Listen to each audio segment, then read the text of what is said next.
समय के गर्भ में जब धरती ने पहला मौन सांस लिया, एक हल्की नोक ने भूमि को चीर दिया और वहां से जन्मी एक कमल की कली।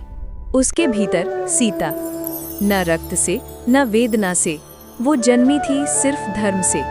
वो पृथ्वी की बेटी थी, सहनशीलता की प्रतिमा, मौन की देवी और शक्ति का स्रोत। मिथिला के महलों में जहाँ चंदन की खुशबू और शंखों की ध्वनि गूंजती थी, वहाँ वो छोटी सी सीता चांदनी रातों में खेलती थी और खेलते खेलते उठाया था शिव धनुष, ऐसे जैसे गुरुत्वाकर्षण भी उसकी कोमलता के आगे झुक गया हो।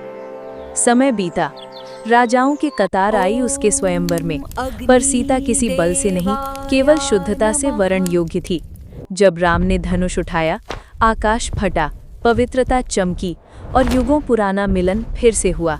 नयनों से नयनों का संवाद, आत्माओं का संगम। वनवास आया, पर सीता ने उसे भी गहनों सा पहना। जंगल उसके लिए महल बन गया, पेड़ दीवारें, और राम उसकी एकमात्र संपत्ति।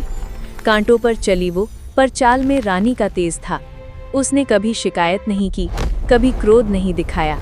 रावण आया, पर छू भी ना सका, क्योंकि सीता की रक्षा स्वयं अग्नि करती थी। जब अग्नि परीक्षा की बात आई, ये परीक्षा सीता की नहीं थी, ये तो दुनिया की परीक्षा थी।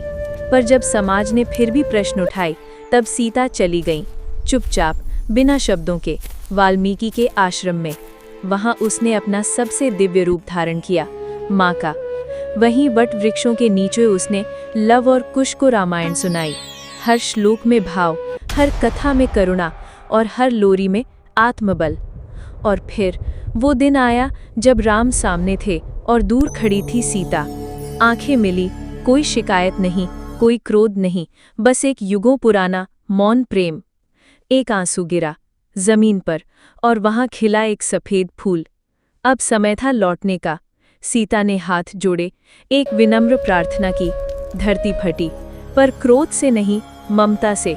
कमल खिला, उजाले की बेलों ने सीता को लपेट लिया और वो ऊपर उठी, न एक रानी बनकर, न एक परित्यक्त पत्नी बनकर, पर एक देवी बनकर।